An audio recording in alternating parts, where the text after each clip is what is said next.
Behind the glittering crowns, majestic palaces, and luxurious lifestyles lies a hidden world of secrets, betrayals, and shocking truths.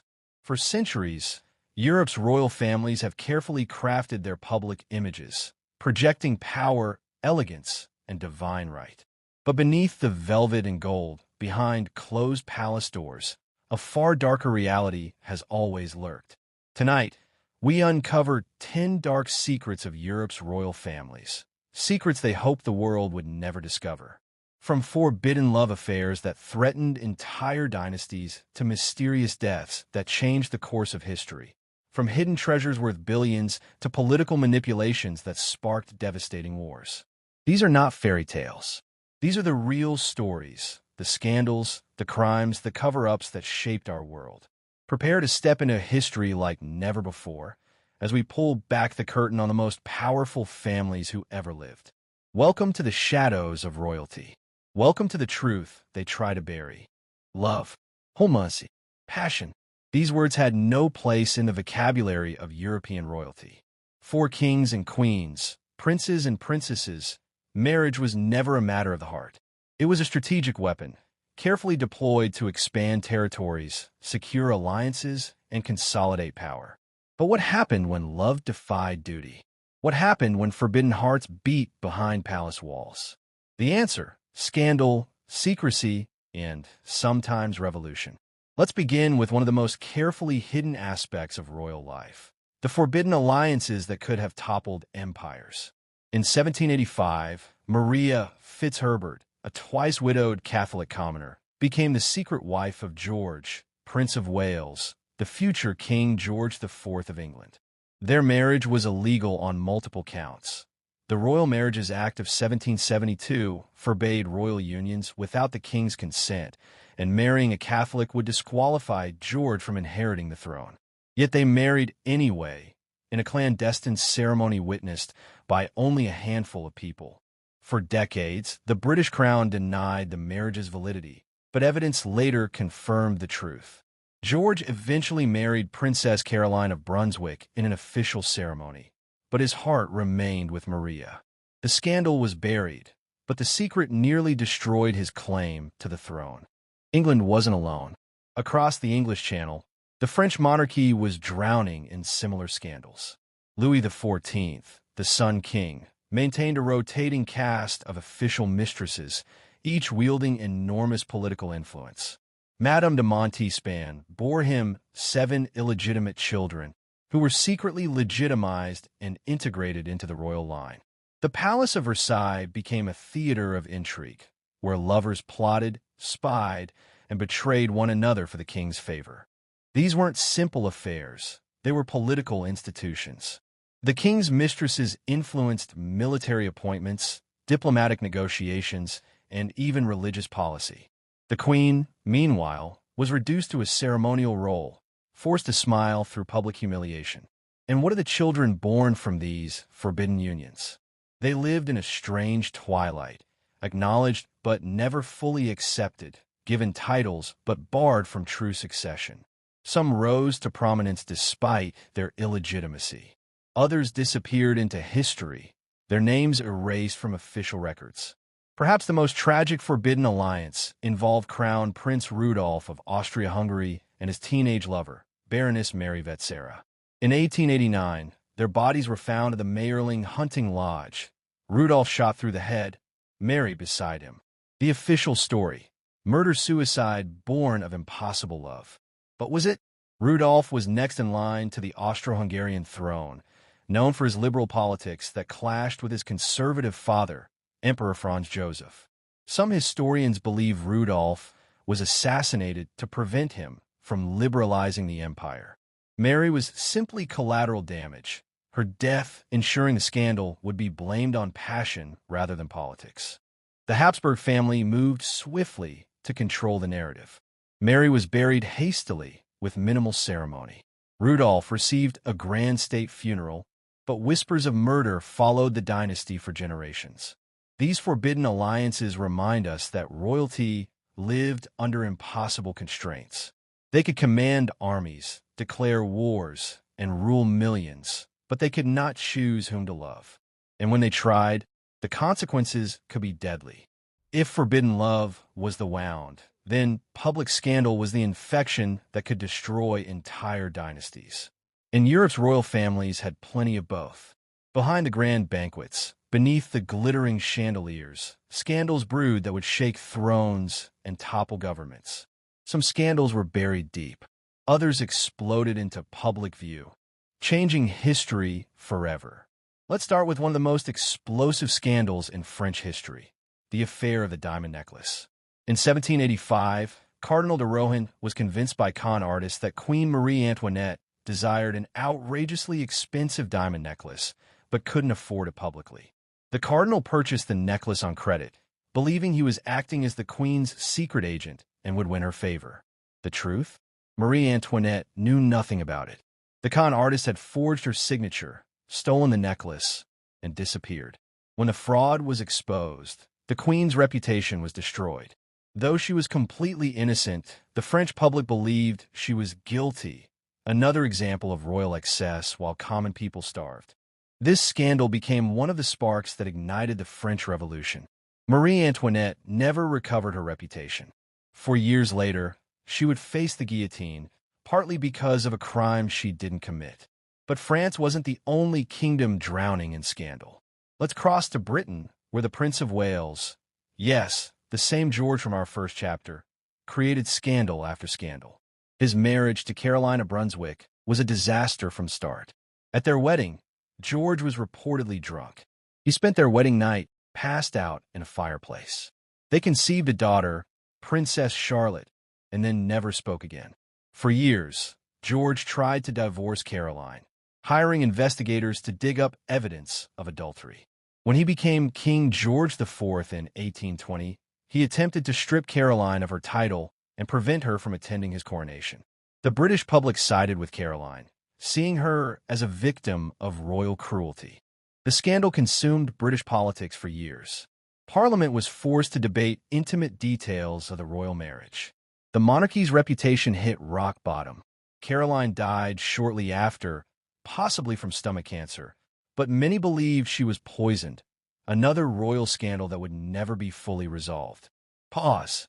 Across Europe, illegitimate children posed constant scandal potential.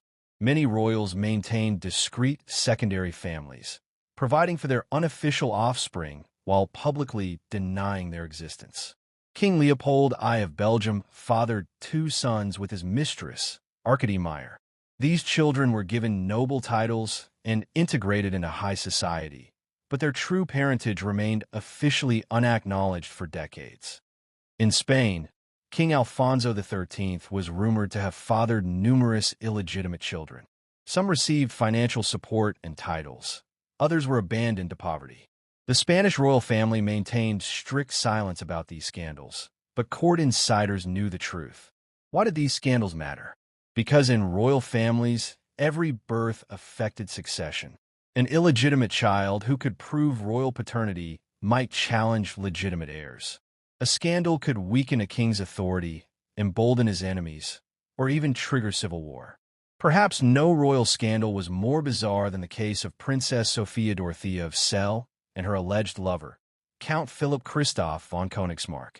Sophia was forced to marry her cousin, Prince George Louis of Hanover, in a loveless political alliance.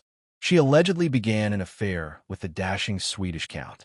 In 1694, the count disappeared without a trace after visiting the palace. Sophia was imprisoned in the castle of Alden for the remaining 32 years of her life, forbidden from seeing her children or remarrying. She was never officially accused of adultery, never given a trial, simply erased from public life. What happened to Count von Königsmarck? Popular legend says he was murdered by Sophia's husband's henchmen, his body buried beneath the palace floorboards or dissolved in quicklime. No body was ever found, no arrest was ever made, and Sophia died in her prison castle in 1726, still officially married, still officially disgraced. Her son, by the way, became King George II of Great Britain, ruling an empire while his mother languished in captivity. These scandals reveal the ruthless machinery of royal power. Reputations could be destroyed overnight. lives could be erased. And the truth? The truth was whatever the crown decided it would be. Not all who wore crowns died peacefully in their beds. In the deadly game of royal succession, murder was often the most efficient path to power. Poison in wine, a knife in the dark, a suspicious fall from a tower. Throughout European history, royal deaths have been shrouded in mystery, conspiracy, and blood. Tonight, we examine some of the darkest chapters, deaths that were officially declared natural but were almost certainly murder. Let's begin with one of history's most enduring mysteries, the princes in the Tower. In 1483, 12-year-old King Edward V of England and his younger brother Richard, Duke of York, were placed in the Tower of London by their uncle, Richard, Duke of Gloucester, supposedly for their protection during Edward's coronation preparations. They were never seen alive again. Richard, Duke of Gloucester, declared both boys illegitimate and crowned himself King Richard III. The princes simply disappeared. Years later, workmen discovered two small skeletons buried beneath a staircase in the tower. Were these the murdered princes? Most historians believe so. But who killed them? Richard III is the obvious suspect. He had the most to gain. But some historians argue that Henry VII, who defeated Richard and founded the Tudor dynasty, might have ordered their deaths to eliminate rival claimants to the throne. We'll never know for certain. The bones discovered in 1674 have never been DNA tested. The truth remains buried, quite literally, beneath centuries of speculation. Pause. Poison was the weapon of choice for royal assassins. It was discreet, deniable, and devastatingly effective. In the Habsburg dynasty, suspicious deaths occurred with alarming frequency. Emperor Maximilian II died suddenly in 1576 at age 49, officially from illness, but contemporary sources whispered about poison. His death conveniently cleared the path for his son Rudolph II to become emperor. But the most notorious suspected poisoning occurred in 1791, when Wolfgang Amadeus Mozart died at just 35 years old. While Mozart wasn't royal, his connections to European courts and Freemason societies made him dangerous to certain powers. Mozart believed he was being poisoned in his final weeks, telling his wife that someone had given him aqua tofana, a famous poison used throughout Italian history. Some historians suspect his rival composer Antonio Salieri, but others believe Mozart knew too many secrets about Viennese court intrigue and was silenced. His symptoms, high fever, vomiting, swelling, are consistent with several poisons available in the 18th century. The truth died with him. Let's move to one of the most controversial deaths in European history, the Mayerling incident we touched on earlier. Crown Prince Rudolph of Austria-Hungary was found dead alongside his teenage mistress in 1889. The official story was murder-suicide driven by forbidden love. But evidence suggests something far more sinister. Rudolph was a political liberal who opposed his father's conservative policies. He had connections to Hungarian nationalists seeking independence. Some historians believe he was planning a coup to liberalize the empire and was assassinated before he could act. The crime scene was compromised immediately. Witnesses gave contradictory accounts. The autopsy was rushed and incomplete. Rudolph's personal papers disappeared. The Habsburg family moved with suspicious speed to control the narrative. Mary Vetsura, Rudolph's lover, was buried hastily at night in an unmarked grave, her family paid off and silenced. She was a convenient scapegoat, a tragic romantic figure whose presence allowed the authorities to dismiss Rudolph's death as a crime of passion rather than political assassination. To this day, researchers are divided. Was it murder or suicide? The evidence suggests murder, but the Habsburg dynasty ensured we would never know for certain. Not all royal murders were subtle. Some were shockingly brazen.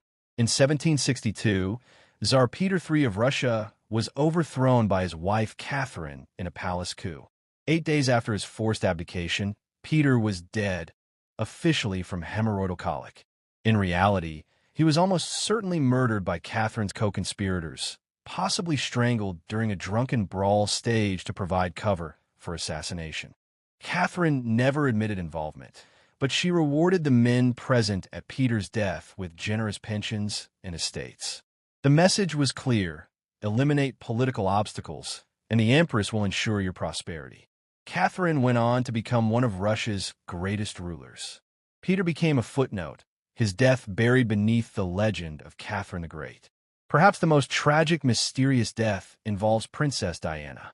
While technically not medieval history, her death in 1997 sparked conspiracy theories that echo centuries of royal intrigue.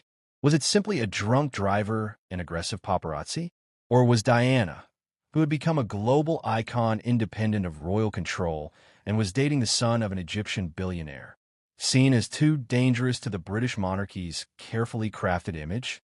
Official investigations concluded it was an accident, but polls consistently show that a significant portion of the British public believes Diana was murdered. The parallels to historical royal deaths are striking. A powerful family, an inconvenient member, a suspicious death, and official explanations that raise more questions than they answer. Throughout history, crowns have been won and lost through violence. Some murders were carried out openly, declared as executions or acts of war.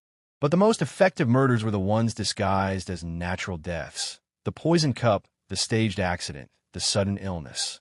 Royal families understood that maintaining power sometimes required eliminating threats, and they had centuries of practice making murder look like misfortune. Where there is power, there is wealth. And where there is wealth, there are secrets. Europe's royal families accumulated unimaginable fortunes over centuries: gold, jewels, art, and land beyond measure. But revolutions, wars, and family feuds often force them to hide their treasures, sometimes so well that they have never been found. Tonight, we explore the lost fortunes of European royalty, treasures worth billions that vanished in a history, and the hidden estates where secrets were buried along with gold. Let's begin with one of the greatest heists in history: the disappearance of the French crown jewels. The French royal collection was legendary: diamonds the size of walnuts, rubies worn by Louis XIV, the sapphire ring of Charlemagne. This collection represented not just wealth, but centuries of French power and prestige. During the French Revolution, much of this treasure was seized by the revolutionary government. In September 1792, thieves broke into the royal treasury at the Garde Meuble and stole thousands of gems and precious objects. Some were recovered. Most never were. The Hope Diamond, one of the most famous gems in the world, was part of the French crown jewels before it was stolen during this heist. It eventually surfaced decades later, having been recut to disguise its origin. But countless other gems simply vanished. Where did they go? Some were sold on the black market to fund revolutionary activities. Others were smuggled abroad by royalist sympathizers.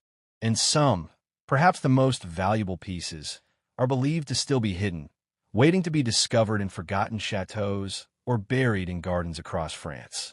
But missing jewels are just the beginning. Entire estates vanished during the turmoil of 20th century Europe. When the Russian Revolution erupted in 1917, the Romanov family's wealth was incalculable. Palaces filled with Faberge eggs, libraries of priceless manuscripts, treasure rooms stuffed with gold and gems. Russian landscapes. Much of this treasure was seized by the Bolsheviks and either sold to fund the new Soviet state or disappeared into private collections of communist officials. But the Romanovs had hidden caches of wealth across Europe, deposited in Swiss banks, invested in foreign properties, squirreled away against exactly this type of catastrophe. To this day, Romanov descendants and treasure hunters search for these hidden fortunes. Bank accounts sealed for over a century. Properties registered under false names. Jewelry collections buried in unmarked locations.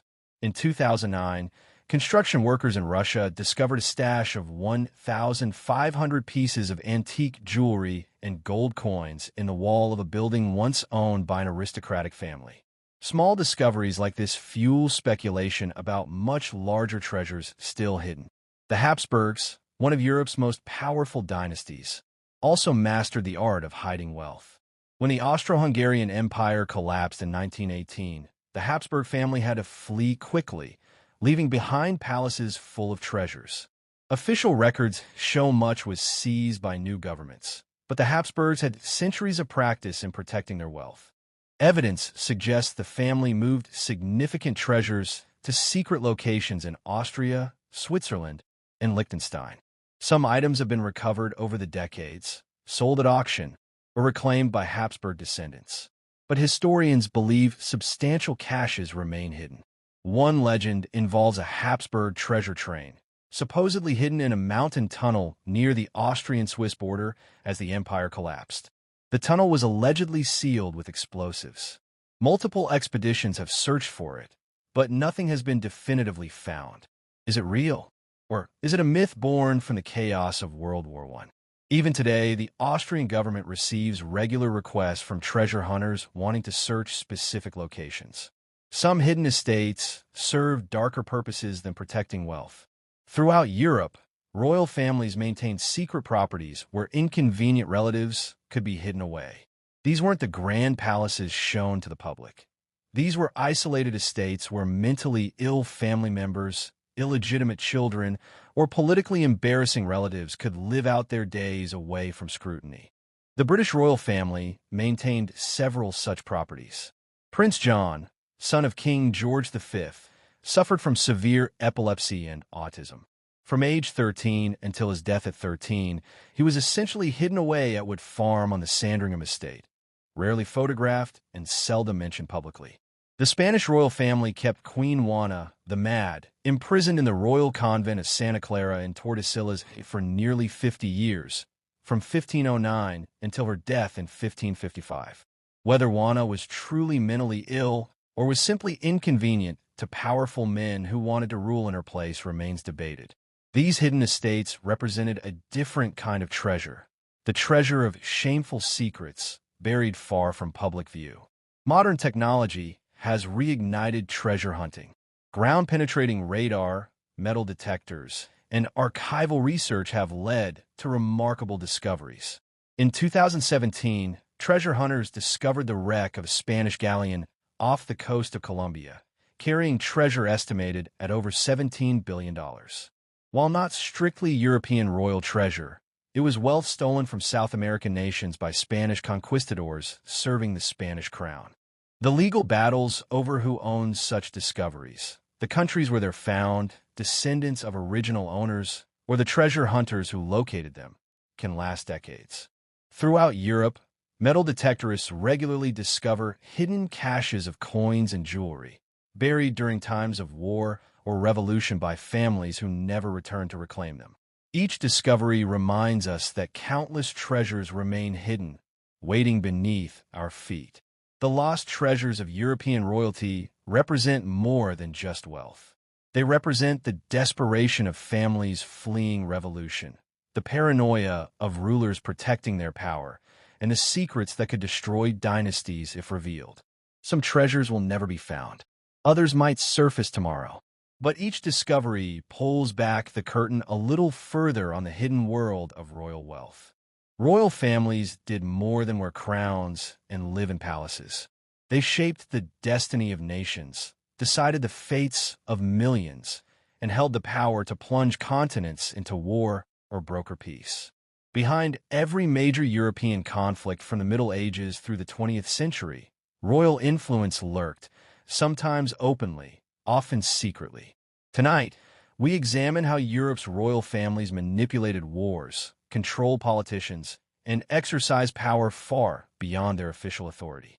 Let's start with one of the most devastating conflicts in European history, World War I, often called the War of Cousins. When war erupted in 1914, the major powers were ruled by monarchs who were related by blood. King George V of Britain, Kaiser Wilhelm II of Germany, and Tsar Nicholas II of Russia were all first cousins, grandchildren of Queen Victoria. Despite their family ties, these royal cousins led their nations into a catastrophic war that killed over 17 million people. Why? The answer reveals the complex reality of royal power in the modern age.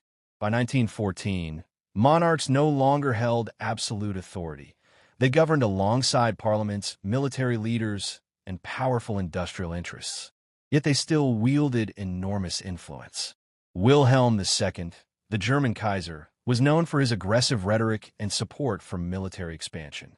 His jealousy of British imperial power and desire to prove German superiority helped create the toxic atmosphere that made war possible. Nicholas II of Russia, perhaps the weakest of the three, was pressured by military advisors and pan-Slavic nationalists to support Serbia after the assassination of Archduke Franz Ferdinand. His decision to mobilize Russian forces set off a chain reaction that pulled all of Europe into war. George V of Britain tried initially to use family connections to prevent war, sending telegrams to his cousins urging restraint. But once war began, family ties meant nothing. These royal cousins became mortal enemies, their armies slaughtering each other by the millions. But royal influence over war wasn't new in the 20th century. It stretched back centuries. Consider the War of Spanish Succession, which raged from 1701 to 1714. This conflict wasn't about territory or resources. It was purely about which royal family would inherit the Spanish throne. When King Charles II of Spain died without an heir, the major European powers went to war to decide his successor. The French Bourbons and Austrian Habsburgs both claimed the throne, and nearly every European nation took sides. This was royal power at its most naked. Entire nations sent their sons to die in order to determine which crowned head would sit on which throne. The war killed approximately 400,000 soldiers and countless civilians, all because royal families couldn't peacefully resolve a succession dispute. Royal families also perfected the art of secret diplomacy, making deals behind closed doors that shaped the public policies of nations.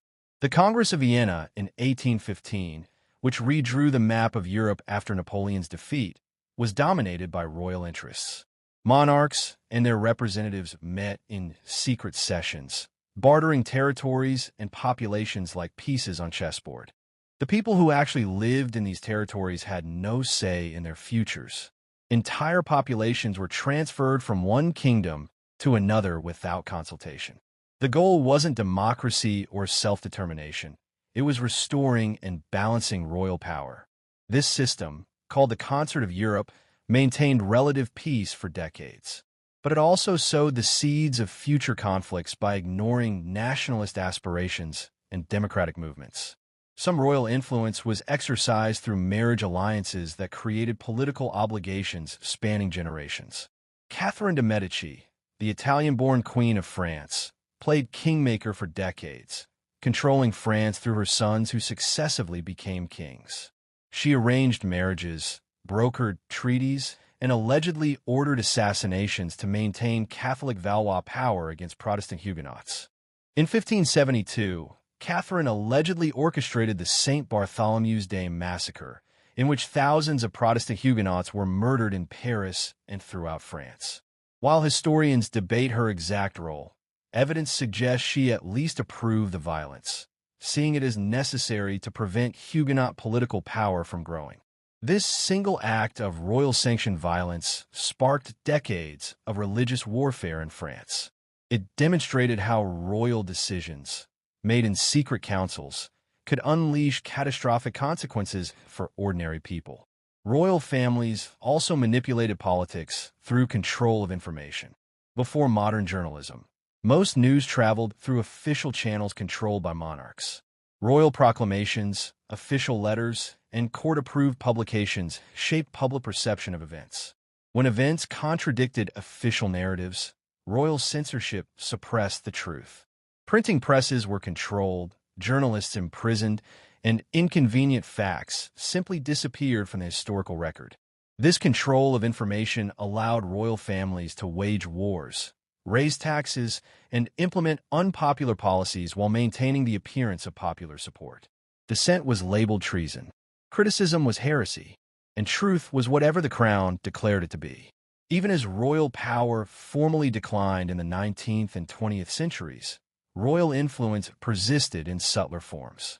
King Edward VII of Britain, though he ruled in an era of constitutional monarchy, wielded enormous informal influence through personal relationships with European leaders. His friendships and diplomatic visits helped forge the Entente Cordiale between Britain and France, fundamentally reshaping European alliances. His nephew, Kaiser Wilhelm II, resented Edward's diplomatic success and believed his uncle was encircling Germany with hostile alliances. This royal family rivalry contributed to the tensions that eventually exploded into World War I. Today, European monarchies are largely ceremonial, but their historical influence over wars and politics shaped the modern world we inhabit. The borders of European nations, the religious divisions, the ethnic conflicts, the economic relationships, all bear the fingerprints of royal decisions made centuries ago. When we study World War I, we often focus on nationalism, imperialism, and military alliances. But we shouldn't forget that this catastrophic war was enabled by royal cousins who chose national ambition over family loyalty. When we examine European colonialism, we must remember that colonial ventures were often royal projects, undertaken to expand the wealth and prestige of specific dynasties. The French colonization of Africa, the British conquest of India, the Belgian exploitation of Congo. These weren't just national policies. They were royal enterprises pursued to glorify crowned heads and fill royal treasuries. Millions of people in Africa, Asia, and the Americas suffered under colonial rule that was initiated, blessed, and profited by European royal families. Royal influence over wars and politics reminds us that history isn't an inevitable march of progress. It's shaped by individual decisions, personal ambitions, family rivalries, and the exercise of power by those who happen to be born into the right families. The wars they started, the treaties they signed, the borders they drew, the people they ruled, all of it reflects the enormous power concentrated in the hands of Europe's royal families. Power they exercised, sometimes for the common good, but often for their own glory. The age of absolute monarchy is over. The divine right of kings has been replaced by constitutional democracy. The vast empires controlled by royal families have largely vanished into history. But the influence of Europe's royal families hasn't disappeared. It has transformed. Tonight, we examine the modern legacy of royal power and how the dark secrets of the past continue to shape the present. From constitutional monarchies that still wield surprising influence to the enduring fascination with royal scandal, the shadows of history stretch into our contemporary world. Let's begin with a fundamental question. Why do European monarchies still exist? In the 21st century, 7 European nations maintain significant monarchies: Britain, Spain, the Netherlands, Belgium, Sweden, Norway, and Denmark. Several other nations have symbolic or minimal monarchies. These are constitutional monarchies, where monarchs reign but elected governments rule. On paper, these royal families have little real power. In practice, their influence is more complex. Take the British monarchy. Queen Elizabeth II, who reigned for 70 years until 2022, met weekly with British prime ministers throughout her reign. These meetings were private, and their content was never publicly disclosed. But prime ministers consistently reported that the Queen's experience, insight, and advice were valuable. Is this power? Not in the formal sense. The Queen couldn't veto laws or dismiss ministers, but she could influence, suggest, warn, and shape policy through the weight of her experience and the respect her position commanded. Royal families also wield enormous soft power, the ability to shape culture, public opinion, and national identity.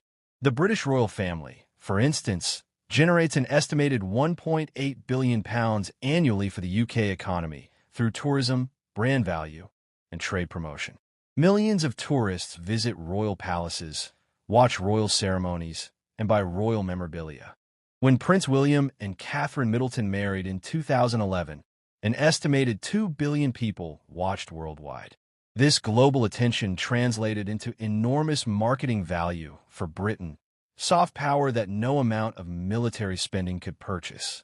But this soft power comes with costs. Royal families must maintain carefully crafted public images, managing scandals and controlling narratives just as their ancestors did centuries ago. Which brings us to modern royal scandals, proving that some things never change. In 2019, Prince Andrew, Duke of York, was forced to step back from royal duties due to his association with convicted sex offender Jeffrey Epstein. The scandal echoed centuries of royal impropriety, but with modern media scrutiny making cover-ups far more difficult. The British royal family's response followed an ancient playbook: distance the institution from the individual, limit public comment, and hope time would diminish public